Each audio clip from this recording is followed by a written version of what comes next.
Hello everybody, today I want to draw some raccoons. Yes, it's random, but they're so cute and I'm feeling it today. So I've got my iPad, make sure to hit that subscribe button, and let's just get right into the video. So we're starting off with a sketch of a very simple pose of a raccoon. I thought I'd keep it simple for the first one. And of course I'm starting off trying to get the rough shape first, and then later I'll go in for details and markings and stuff like that. And my first sketch is always super messy and rough, and that's okay because guess what, you can just go over it and fix it up, which is what you see me doing now. So basically I just lowered the opacity of that layer and then added a new one on top, making sure to only draw the lines that I actually wanted and liked. But at this point I was just itching for coloring, so that's what we're doing next. I went for a light gray for kind of just like the base color, and I just filled in the whole shape with it, not really worrying about any details or anything because that comes later. But once I had filled it in, I just used clipping masks on top so that I can't draw outside of the gray area. And that's when I started going in with the lighter areas, so around the legs, face, and tail. And of course there's also the darker parts, so that's mainly in the face and the feet, so I just added that in. And then I started shading. Of course using my reference photo to make sure I was putting everything in the correct spot, but I just went with a darker gray and added it where I thought it needed it. And not gonna lie, it's looking real creepy without eyes, so I definitely had to work on that. I made sure to use a really dark gray instead of a black so that I could draw the eyes in. I added some whiskers and then it was done. And I kind of wanted to work on getting that shape again, so I drew a tiny little raccoon next to the one I drew in the same position, just to kind of see if I had a better understanding of it without the reference. And it also takes up some space, which is nice, but on to the next one.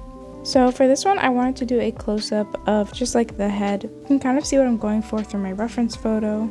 But of course, I'm starting off with a very rough sketch.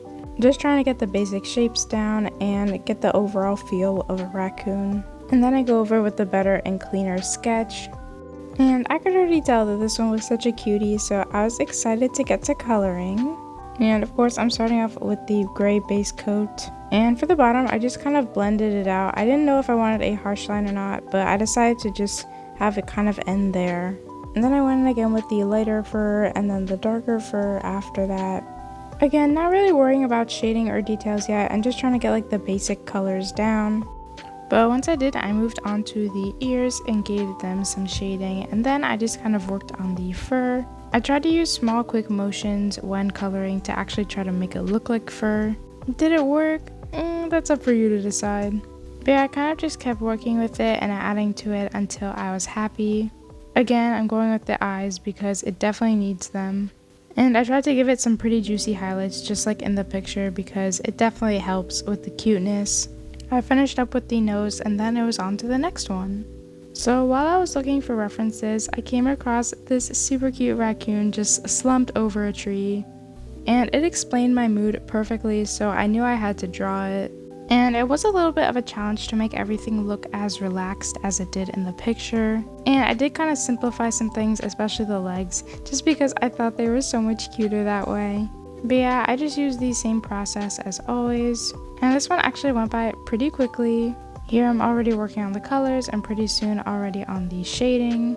And this raccoon was a little bit more of a blue-gray color compared to the other ones, which were a bit more warm gray. So I thought that was kind of cool. But yeah, I just finished up with the raccoon and then I had to work on the tree it was lying on. I didn't spend too much time on it, just added a bit of shading and basically just enough detail so that you could actually tell it was a tree. And I thought my sketch was looking a little too messy, so I just went over it with some line art. And I really think that brought everything together and completed the drawing, so it is time to move on to the very last one.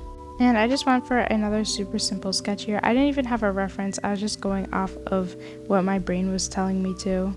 And this one was pretty chubby, very cartoony, and I think it is just so cute and definitely one of my faves. But with that, the spread was complete. Okay, so here is how the spread came out. This is actually so cute and I'm so happy with it. I especially love this one slumped over the tree, and I think this one is adorable too. And although it's random, I'm definitely happy that I decided to go for it and just draw some raccoons because look how cute they all turned out. But yeah, I hope you guys can enjoy drawing along with me or just get some inspiration. And yeah, hope you enjoyed. Bye!